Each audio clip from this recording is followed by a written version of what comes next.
Qatar may buy a stake in the Washington Wizards and Capitals, and German's Covestro reportedly rejects ADNOC's takeover offer. You're watching the Daily Brief with Forbes. I'm Ramia Faraj. Qatar Sovereign Wealth Fund could soon own a 5% stake in Monumental Sports and Entertainment. It's the parent company of the NBA's Washington Wizards, the NHL's Washington Capitals, and the WNBA's Washington Mystic. It would bring American professional sports leagues into a new era of foreign government investment. The NBA says it's reviewing a potential investment by the Qatari Investment Authority, and if it were approved, the wealth fund would have a passive minority investment in the team. Monumental is valued at $4.51 billion, according to Forbes.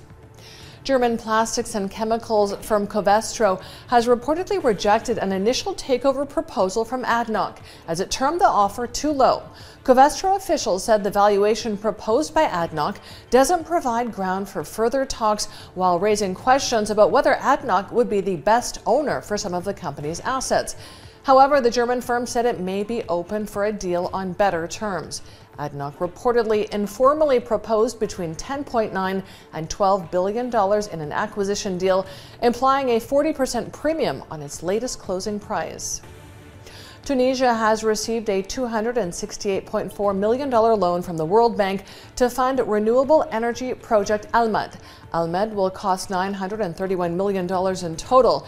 It will enable Tunisia to become a regional hub for renewable energy by connecting the country's energy network to that of Europe through a 600-megawatt submarine cable that will extend from Sicily to Calibia across the Mediterranean. Construction should begin in 2024, and it will be complete within 4 to 5 years. The Central Bank of Egypt kept key interest rates steady for the second straight time in its last meeting for fiscal 2023. The rise in inflation came in line with expectations in an economy suffering under heavy repercussions from the IMF reform program.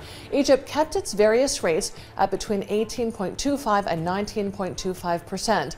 The MPC said the annual urban headline inflation at 32.7% and core inflation at 40.3% in May were in line with expectations, thus allowing it to keep rates unchanged. The Turkish lira weakened as much as 2.8% to a fresh record low this morning of around 25.15 to the dollar. It comes after the central bank's large rate hike yesterday still fell short of market expectations. It raised its key rate by a hefty 650 basis points to 15%, but economists expected rates to rise to 21%. Still, the move marked a change in course after years of monetary easing and an unorthodox policy that was pursued despite soaring inflation. Indian refiner BPCL is reportedly in talks with Rosneft to buy 43.8 million barrels of discounted Russian crude at a price based on the Dubai benchmark.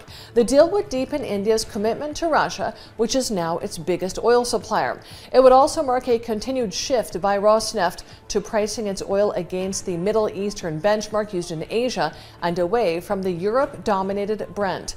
Under the pending deal, Rosneft would deliver up to 720,000 barrels monthly through March 2024. And the U.S. Coast Guard has confirmed the 5 passengers aboard the Titan submersible were lost in a catastrophic implosion. Dubai-based aviator, space tourist, and chairman of Dubai-based Action Aviation, Hamish Harding, was among those lost. He joined Stockton Rush, the CEO of OceanGate, Shahzada Dawood, a British-Pakistani businessman and member of Engro Group, Dawood's son Suleiman, and Titanic researcher Paul-Henri Nargoulet. OceanGate said these men were true explorers who shared a distinct spirit of adventure and a deep passion for exploring and protecting the world's oceans. I'm Ramia Faraj. This is the Daily Brief. Thanks for watching. Bye for now.